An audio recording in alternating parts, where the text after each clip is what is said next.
right. The Batman, dude. The Batman. The Batman. Overall thoughts. What'd you think? It was good. It's my third favorite Batman movie now. After number 1, Dark Knight, still number 1 for me. And number 2, Batman Begins, because it was awesome and it led up to the Dark Knight. So yeah. Very nice. This is number 3. So which is good. I mean, of the dozen Batman movies that we've had in the last 30, 40 years. Yeah. Number 3 is not bad. So no, it's not. I recommend it. Okay. I would say, for me, I mean, I hate to say this, but my favorite Batman movie was Batman and Robin, the Bat Nipples with George Clooney. I'm totally kidding. I know you're kidding. You hate to say that because you're not serious. Yes. So bad. No. The Bat Nipples. It's so hard because somebody was asking me about, how would I rank it? And I was saying that it's difficult because all of the Batmans have such a unique place in my enjoyment of the movies and the franchises, because the 1989 Michael Keaton, Tim Burton Batman was so fun, so cool, so unique. It was that dark, gritty Gotham City feel. I loved it, Mm-hmm. And yes, Batman Begins and The Dark Knight, so good, so good. And this one, I really enjoyed it too. I can't rate it higher than those other ones, but I rate it up there as my top 4 favorites. And then, of course, even the Gotham TV show series was fun. It got a little twisted in some of the seasons, but it was very well done, and I really enjoyed that as well. I don't even think I finished it. Is good. And then somebody said, how would you rank the Batmobile in this one compared to some of the other Batmobiles? So what about you? Honestly, I kind of liked the Mad Max look to it. It kind of looked like kind of like a Corvette, like an old 70s Corvette type of thing, maybe. Or maybe an IROC Z from the 80s, without the sun roof thing that IROCs have. The T-top. But the T-top. But as far as its capability, I kind of appreciated all the gadgets and stuff on the other Batmobiles a little more, right? I mean, this Batmobile, it was fast and durable, but that's about it. You're right. They didn't do anything much with it. Yeah. Yeah, I would say it does have like a combination of Mad Max and the 60s Batmobile. Really is what I would say. It's the 60s Mad Max version. A little bit, yeah. I liked what was really cool in there was this one scene where you see it kind of in the shadows and you see like the flames and these lights come on. That was and then you hear it. And I thought, oh, this is going to be cool. And then it emerged and I was really let down after that. And I kind of thought, oh, that's it. And then it didn't do anything. And then it didn't, like half the time it was during the car chase scene, the jet engine wasn't even on. And I thought, well, that's lame. I don't know if that was an oversight. You don't need the jet engine on unless you want a lot of speed, right? I guess, but I don't know if that was an oversight or if that, I don't know. But to me, I would rank it as one of the lower Batmobiles. I mean, again, the 1989 Batmobile that it had that was the 70s Corvette, that traditional black looking Corvette, with the rounded edges. That was like a machine, Stingray. like some kind of weird submarine almost, in my opinion. Well, no, not you're thinking of the one from the third movie. The first movie looked like a black Corvette with a giant engine, with jet engine, and it was really cool, and it had all the cool gadgets and the shield, and that was neat. And then as the movies, Batman Returns was the same one, but when you get into like Batman and was it Batman Forever and Batman and Robin, that's when they added like the giant fin, and it started to get super cheesy looking, and I didn't like any of those. And then of course the Tumbler from Batman Begins was awesome. That was just such a cool, it was just totally different. And I thought that was neat how they made that one work too. But I don't know, I would rank this one below those for sure. What did you think of Cedric Diggory as the Batman? What did you think of him? Blown away, to be completely honest. Now granted, I know he's a good actor because as Cedric Diggory, he did. You love Twilight. I am such a Twilight fan. Oh my gosh. God, Twilight. So guys, I came into the theater and I actually did glow in the dark glitter on my chest. Yeah. So that in the middle of the movie, I ripped my shirt off, and everybody that was sitting around us was, a couple of them were offended, but most of them were like, thank you. You literally have just made my night. They didn't even watch the movie after that. They just watched me. It was like awesome. Middle-aged women who were really into Twilight about 20, 30 years ago. Yeah. So that's how much I love Robert Pattinson. I mean, I idolize him. I have an autograph. Name, right? I'm actually trying to get a picture with him.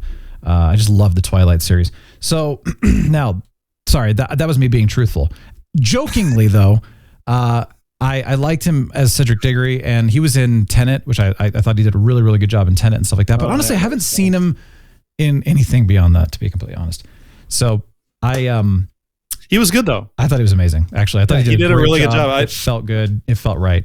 Yeah, I was surprised. He was like a young Bruce Wayne. A young brooding Bruce Wayne. Yeah, brooding. There you go. Late 20s brooding Bruce Wayne. Yeah. So, although I think he's in his 30s, but yeah. But that's what his character reminded me of of a brood, because his hair was too long. He just looked younger than 30s in the movie. But yeah, he did a really, really good job. I think everyone was very surprised how well he fit the role. So kudos to Pattinson. He did a nice job. Totally. So yeah, that was awesome. Catwoman. What'd you think of her? The daughter of Lenny Kravitz and Zoe. Zoe Kravitz, right? Yep. She was fantastic. Yep. She did a really good job of acting. I had no problem with her. It was all good. So good. Yeah. Wasn't too much, wasn't too little. Yep. We were trying to rate the Catwomen afterwards, between Halle Berry and Zoe, and then Michelle Pfeiffer. Michelle Pfeiffer, yeah. And it's so funny because Michelle's got a place in my heart. I'm sorry. I loved Michelle Pfeiffer as Catwoman. She was creepy. Yeah. She was awesome. She was psychotic, and it was just beautiful. She did such a great job. And honestly, she's still my favorite. I never saw the Halle Berry version. I never saw that, so I don't even know. But I thought Zoe did fine too. But interestingly enough, I didn't like her outfit. She didn't do much. And I wish she did more. Her Catwoman, her outfit, it was weird. barely indicative of a cat. It was very utilitarian, and it didn't really cover much of her face, which I thought was interesting. Yeah.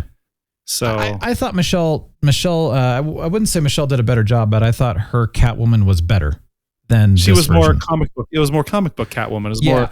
So it was clear that she was Catwoman, not just a cat burglar. So that's a really good point, by the way. That's a really good point, is that the Tim Burton Batmans were very comic booky. The Penguin was like part penguin, and in this movie, all of the villains were realistic people that just had deformities or scars or whatever that made them what they were.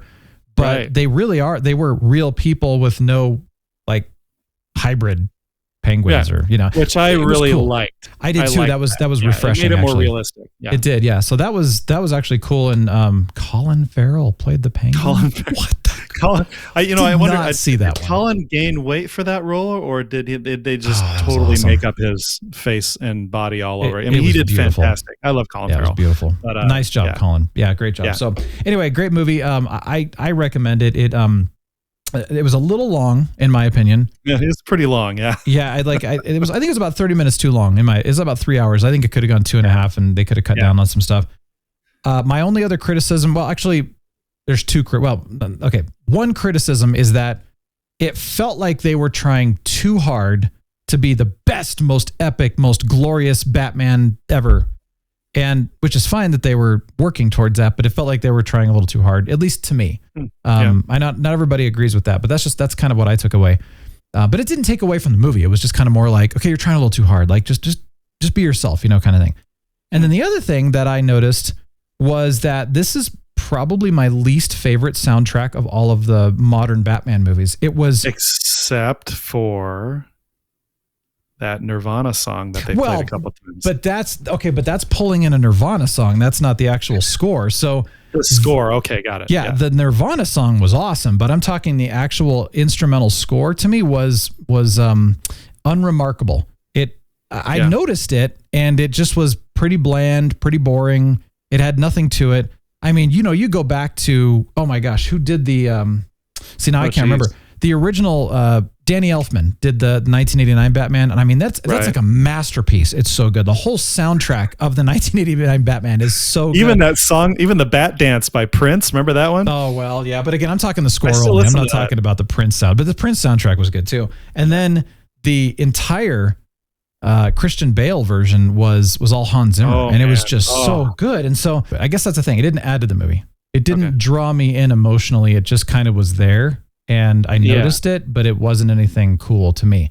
Granted, some people like it, but I know how many people have listened to that Hans Zimmer trilogy soundtrack and just, over and over. And, The Dark Knight Rises, there's some incredible pieces in there. So anyway, that's the last thing I'm going to say, but it's totally worth seeing if you've not seen it. I'm sure most people already have by now, but it's fun.